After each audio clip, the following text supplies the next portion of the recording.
Alright guys, welcome back. This is part 2 of my Super Nintendo video collection, and here I'll focus on the RPGs and some other stuff like that. Still have a ton of games to go through, so there might even be a part 3. So yeah, the first game we'll look at is Final Fantasy II. It's also known as Final Fantasy IV otherwise.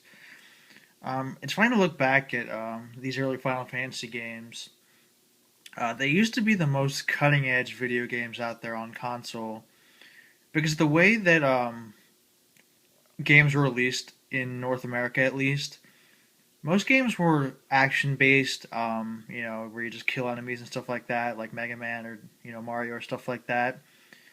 And RPGs weren't very popular back then, and they were a lot different than the games that most people were used to playing, and they were more ambitious. They're based on story. Instead of trying to rescue the princess or obtain your banana stash, you would have complex storylines and character arcs and stuff like that, which is why the most hardcore gamers would, look at these Final Fantasy games and really enjoy them. They define a lot of people's childhoods for that reason. I was not one of them, unfortunately. I wasn't a big Final Fantasy guy. I'm still not to some degree to this day. I could never really get into Final Fantasy games. I don't know why. I just couldn't get into the stories or the characters or anything like that. I haven't put in too much effort, admittedly, but I don't know, just for whatever reason, I haven't been too much of a Final Fantasy guy. Final Fantasy II specifically, it's the first Final Fantasy game on Super Nintendo. Back then, it was just really known for its high graphical quality and amazing music. I will say that as someone who doesn't really like Final Fantasy, I love the music composed by Nobuo Uematsu. It's still great to listen to this day. Um, I don't know. It's not for everyone. These Final Fantasy games. A lot of people love them. So overall, I would recommend it, despite me personally not liking it. But yeah, Final Fantasy two. Final Fantasy four has been re-released a lot lately. There's one on Super Nintendo, of course, which is this one. There's one ported to PlayStation. It was kind of a crappy version. There's one on Game Boy Advance. That was alright. There's one on PSP. Let's see. There's one on DS, and there's one on mobile phones. So yeah, there's a ton of ways to play Final Fantasy 2/4 these days. The Super Nintendo one's still pretty good, just because it has really good music, and like the Game Boy Advance one has compromised music, which we'll get into in my next game. Overall, a pretty good game. Yeah, not too expensive anymore, just because they did re-release this game a ton. So it's like $20 or something. Not too bad. All right, next up is Final Fantasy 3, aka Final Fantasy 6. This is a really beloved game in the series. A lot of people say it's the best game. There's like an ongoing debate between 6 and 7, and there are also like some underground people who say 5 is the best, and obviously some people like 10 a lot too, though they tend to be a little bit younger. Um, so yeah, Final Fantasy 6. Like I said, I'm not too much a Final Fantasy fan, so I don't have a strong opinion. It is supposed to have more emphasis on story compared to Final Fantasy 4, and people seem to really love the characters in this one. I know the music is really good because I listen to it a lot, so it has that going for it at least. And it was released on Game Boy Advance and PlayStation. The Game Boy Advance one is pretty good. It has a lot of new features. The problem is that the Game Boy Advance sound wasn't very good, so unfortunately there is no definitive version yet. I'd probably recommend the Super Nintendo one over the other ones, just because it does have the cool music. Um, so yeah, that's Final Fantasy VI. Overall, pretty good. Not my cup of tea. I would recommend getting it complete if you're into these games, just because it does come with like a cool map and a big box and stuff like that. So, yeah, it's Final Fantasy VI. All right, next up is Super Mario RPG: Legend of the Seven Stars. This I actually do like. It was a collaboration between Nintendo and Square. and it really shows because it feels like a Final Fantasy game, except it has some of that Nintendo touch to it. For one, stars like Nintendo cast, like Mario stuff, and one of the cool things is that you can actually play as Peach and Bowser, which is the first in the series. Actually, that's not quite true. You can do that in Mario Kart, which I'll get into in a bit, actually. But one of the Nintendoisms it has is that the mechanics are a little bit more involved, I would say. It has timing based mechanics where once you select an attack, if you time a button press correctly, it'll do, I think, double damage or 1.5 times. I don't really know.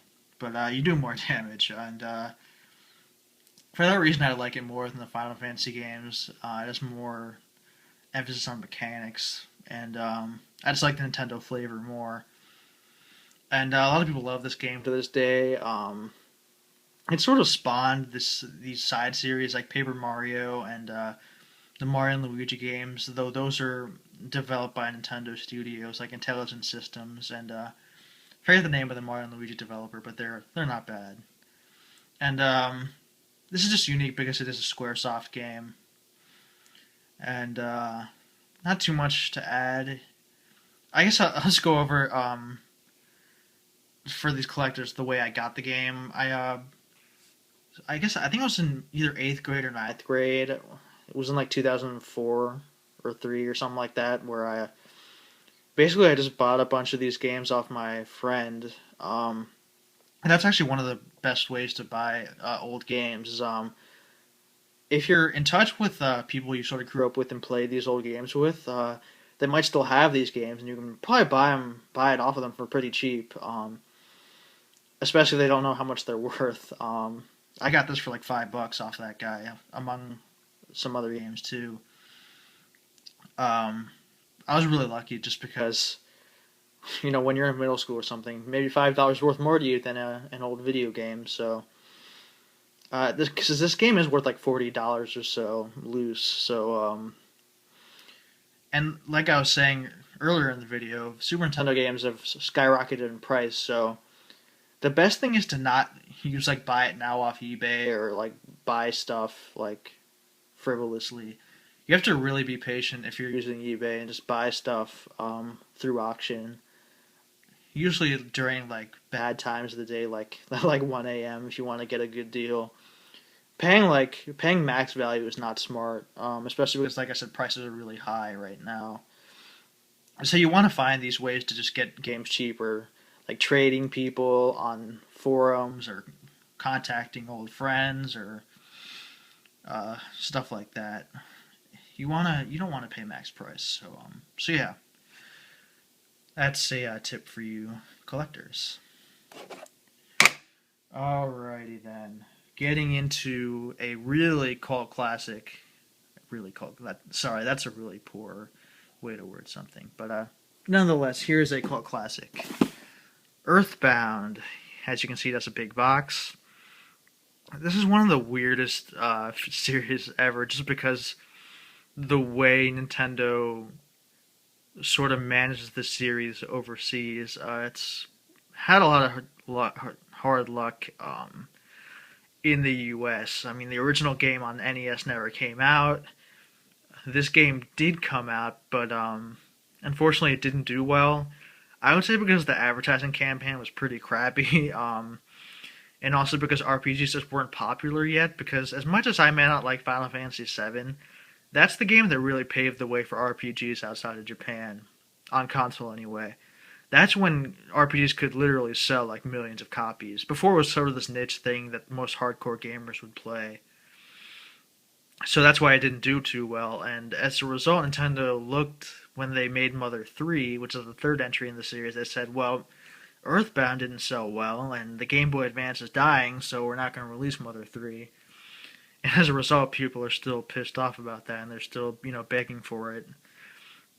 So talking about EarthBound itself, it's a really interesting RPG, because for one, it's written by an actual Japanese writer, and I don't just mean like a video game writer, he's a famous writer, and a fun fact is that he actually voiced the father in My Neighbor Totoro in the Japanese version, so that's really cool.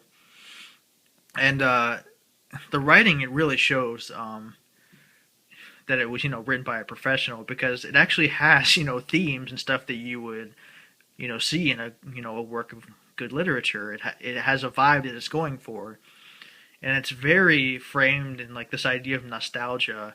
It's like misplaced nostalgia though, because it's like 50s Americana in the lens of a from the lens of like a Japanese guy. It's like really bizarre, and that's what makes it really quirky and interesting to a lot of people. Um, you sort of take control of Ness, who's like this kid, and you go out on an adventure, and you come across a lot of these really weird instances. There's a lot of references to like Beatles and stuff like that. It's an RPG. The mechanics are pretty basic. They're nothing really, you know. There's not much to talk about there, other than maybe one of the cool things I like is that once you're really strong, when you encounter really weak enemies, they run away from you, so you don't have to waste time, which is really cool. Um, let's see. I don't know. It's just a really interesting game. The problem is that the beginning is pretty slow, and that's basically because the video games were a lot different back then. Like I was sort of saying this earlier, but they would only expect you to buy a game like every 3 months, so it would be the only game you played, and as a result, you didn't have like Netflix or like your mobile phone to distract you, so the game demanded your attention. Like if it didn't grab you in 5 minutes, that was okay because you would just keep playing it, and you sort of get sucked into the world. And now you need the game to grab you right away, otherwise you'll play the other billion 99-cent apps you can buy or whatever. Not me, of course. I'm not really much of a phone person, but that's what makes this game, older games, interesting. Is that some of them, specifically the RPGs, didn't grab you right away, and that was okay back then. But once you do get into it, it's just a really unique experience. It touches a lot of people. I unfortunately haven't beaten it yet, but I'd really like to one day. Um, it is out on Wii U Virtual Console. It is $10 instead of like the traditional $8 for a Super Nintendo game. But when you consider the fact that the loose cartridge is about $150, if not a little bit more, that is it's a good deal. And like I was saying with I believe the Mega Man 7 part of this video, I would try it out on Wii U Virtual Console first before considering buying it, because if you pay $160 and realize you don't like it, then that's kind of a bad kind of deal. So I guess one thing I will say is that I bought this game in early '09 or so, and I was actually looking through my old email. I only paid about $120 for the complete copy, and it's crazy because the loose cartridge right now is going for, like I was saying, $150 or so. I don't even know how much the complete version is going for, because one thing I will say is that even though I do like, owning a lot of these Super Nintendo games, I don't really care about how much they're worth. Like, I'm more interested in just playing the games than anything else, so I guess I should be happy that it's worth a lot now, but I don't really care that much, to be honest. So yeah, that's EarthBound. It's a very bizarre franchise. Hopefully Mother 3 will come out. I think it will, because Nintendo did joke about it a little bit during their last E3 briefing, so we'll see. Alright, and the next game, hold on, let me get it. Sorry about that, guys. It is one of the most beloved RPGs of all time, Chrono Trigger. So this is basically a collaboration between Squaresoft and then the Dragon Quest creator. I think his name is Yuji Horii. Obviously butchering the pronunciation, and also Akira Toriyama, who did the artwork for the game, and you might know him for creating Dragon Ball Z and all that stuff. So it's very, and that obviously shines through here because the main character Chrono looks like he belongs in a DBC episode. So it was basically the dream team back then. And usually these sort of collaborations, they don't really work out. You know, egos get in the way. The game or project isn't as good as it could have been. But Chrono Trigger, a lot of people would say, is the pinnacle of the Japanese role playing game. So it has the best sprite work of any 16-bit game, in my opinion. The sprites are just amazing. So much love went into making this game. You can just tell, and the music is really good. I forget the composer. It's not Uematsu. It's I don't know. He's sorry guys, I can't remember his name, but he also worked on Chrono Cross, which is one of the best soundtracks of all time. Um, it's basically a pretty standard story. You know, you're this hero. You meet this saucy princess, and you go back in time, and you know, do all this stuff. Pretty standard stuff, but for a video game, it was pretty novel back then.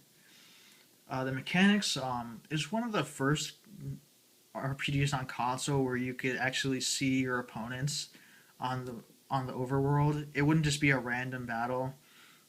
You'd have to run into an enemy first. So that was pretty cool back then. Not too much to add. The mechanics are pretty solid. This is another one of those really expensive games.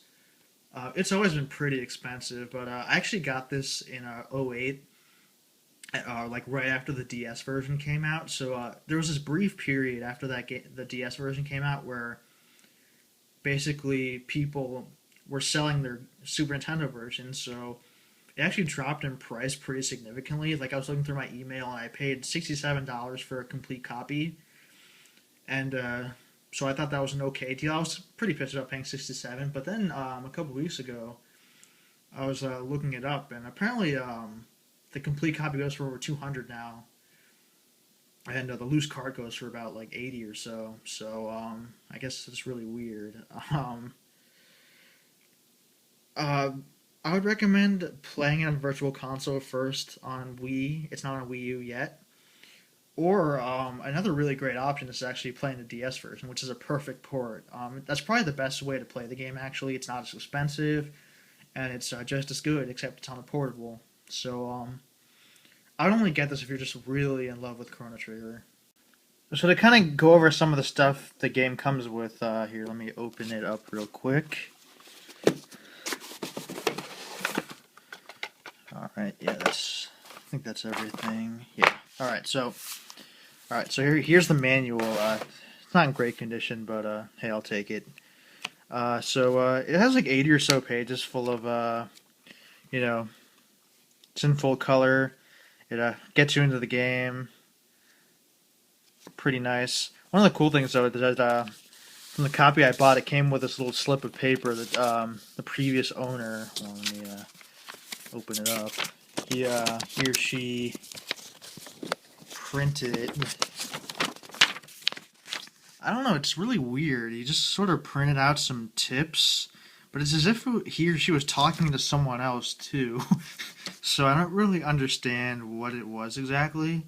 I guess he or she just printed out a conversation they were having. Because you can see it has like smiley faces and stuff, and talking as if you know, someone else is listening. Like here it says, can be found where you get the Masamune with Frog on the lead and walk around. You find it.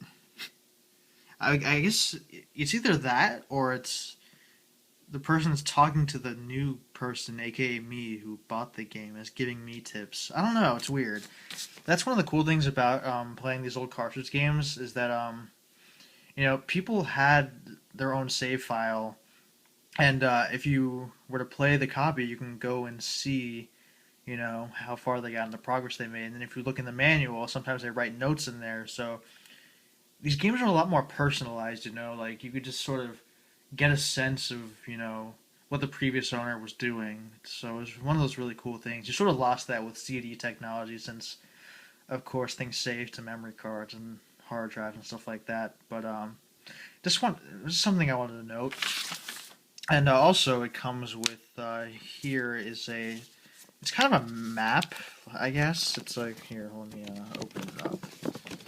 So on the front, it's an illustration by Akira Toriyama. It's pretty much just the cover art, but just like in poster size. On the back, it sort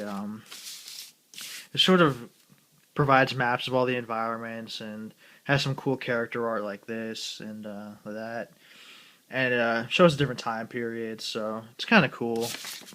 And the other insert's kind of a continuation of that. It's pretty much the same thing. Hold on, let me just open that up.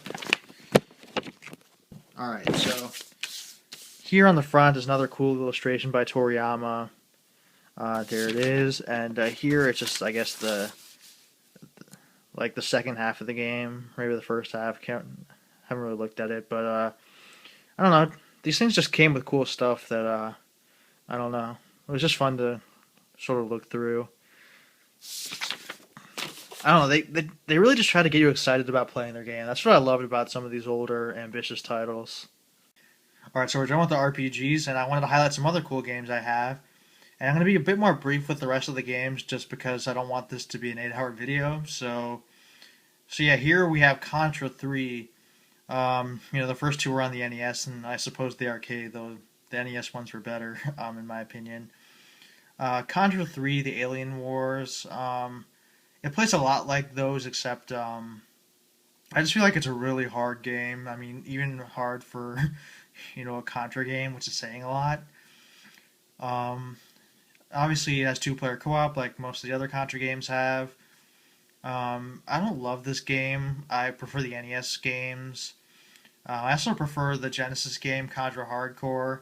I just felt like there was something missing in this game. There were a lot of like weird set pieces and the instances where they want you to fight these big bosses or whatever. It felt kind of weird. I don't know. That's just my personal opinion. Alright, next up we have Castlevania 4, or Super Castlevania 4 rather, as a lot of Super Nintendo games had Super in the title. So this launched with the Super Nintendo in the US, I believe. Again, a sequel to a NES franchise, and it's a pretty divisive game. A lot of people love it. A lot of people thought it was kind of rushed, and I guess there was a review by Ego Raptor about why he didn't like Castlevania 4. To be fair, he's not wrong, the points he makes, but I still like the way the game feels. I just feel like the character controls really smoothly, for lack of a better term. I don't know. I really like the music too. It is some of the best music in the series, which is saying a lot because Castlevania music is typically awesome. I don't know. It's a really fun game. It's not my favorite in the series. I mean, I'd rank Rondo of Blood ahead of this, but in terms of the classic Castlevania games, it's definitely one of the better ones. Alright, next up we have Super Mario Kart, and I'm sure Nintendo had no idea what kind of franchise this would become when they released it back in the day. That it would actually become bigger than the mainline Mario franchise in terms of sales. The first one is pretty simple. There's not too much to it. I don't think it has drifting boosts. I know it has drifting, but I don't know about the boosting. I can't remember. I don't think it does. A lot of people claim this is the best Super Nintendo or the best Mario Kart game ever, and I think they're just kind of being snobbish in that way. I mean, come on, it's not the best one. It's pretty good. It has its own unique feel, just because it is a 2D game, whereas all the other ones are 3D, except debatably the GBA one. It's kind of like halfway, but anyway, it's still a fun game, but it has a really good battle mode, which you can't say about a lot of the newer ones, especially Mario Kart 8. But I would highly recommend 8 over this, personally. I don't know, it's a fun little game, and definitely an interesting one in case you're a Mario Kart fan and you want to see where the series began. Not too much else to say, so I'll move on to the next game. Next up, we have Kirby's Dream Land 3. This came out late in the Super Nintendo's lifespan. I think it came out after Kirby Superstar. It has its own really unique art style. It doesn't really look like a lot of other Kirby games. It has like this pastelish look, kind of like Yoshi's Island in a way. It plays like a standard Kirby game. You just suck up enemies, take their power. It's really easy, like a lot of other Kirby games. I'm not really a fan of the mainline Kirby games, just because they're They really are just too easy. They don't really offer the challenge that I really like in platformers. Even though I really respect Sakurai, the creator who also made Smash Brothers and stuff like that, I just really can't get into the mainline Kirby games, so I respect him. And next up, we have Teenage Mutant Ninja Turtles 4: Turtles in Time. This is a fantastic game. It's one of the best beat 'em up games, if not the best beat 'em up games. And there were a lot of beat 'em up games back in the day. It just feels the best out of all of them. The controls are just perfect. It has a lot of nuances to it. For example, you can throw around enemies and even throw them off the screen depending on your positioning. And you actually use that mechanic to beat one of the bosses in that game. The bosses in general are just really amazing. It has all the bosses you would want if you're a Turtles fan. It has, Baxter, it has Shredder, it has Krang, it has pretty much everyone. Um, the one minus I would say is that it doesn't have four-player compatibility like the arcade version. But I guess that's the trade-off. It does have exclusive levels that the arcade version doesn't have, so I don't know. I guess it sort of bounces off in that way. But it would have been a perfect game if it had four players, in my opinion. But otherwise, it's a fantastic game. There was like a equivalent on the Genesis, but hey, it's on the Genesis, so yeah. Enough said. Sorry, I actually do like the Genesis a little bit, but come on, the Super Nintendo was way better. Who are we kidding here? So yeah, let's move on to the next game. Alright, so here we have Super Punch-Out! That's a sequel to the, I suppose, the NES version, though there was a Super Punch-Out in the arcade. But anyway, it's pretty much just the same old Punch-Out. It has a little bit more depth, which some argue isn't a good thing, because the NES one just feels a bit more pure, and I would agree with that sentiment. The controls are just smoother, and the characters in this are just a little bit weird. I don't know, they just weren't as memorable. Punch-Out just doesn't have that much. It just doesn't have that much life in the series in general. Like, they didn't really need to make any other ones except for the first one, so this one's okay, but I don't know. I just like the original one the best. Alright, next we have Disney's Aladdin. This was back when licensed games could actually be pretty good. This was made by Capcom, specifically headed by Shinji Mikami, who would later go on to make Resident Evil, Vanquish, Resident Evil 4, God Hand. Let's see, what else? What else did he make? Was making Evil Within, which is coming out, I believe, this year. So he's pretty much a legendary game designer, and it's cool to know that he had really humble beginnings. Working on a licensed Disney game back in the day. That's why I respect him even more. But it plays really well. It does get compared a lot to the Genesis version, which did look better. It had better animations. The problem was that the game itself wasn't very good. It felt a lot like Earthworm Jim to me in that it has a lot of visual charisma to it, and it's very impressive in trailers and screenshots, but when you're actually playing it, it just feels kind of crappy. It feels like an average platformer of that era, of which there were many. I just feel like the Super Nintendo version plays a lot better, feels a lot better, even sounds a lot better. So yeah, both are okay, but Super Nintendo version I like a little bit more. Alright, that's it for part 2. And in part 3, which will be the final video, I'm going to quickly go through a lot of the other games I have. They're not as notable, but a lot of them are pretty underrated, so I think you're going to like hearing about those, including some Super Famicom games, which will be pretty interesting. So yeah, thanks for watching, and hopefully you'll tune in for part 3.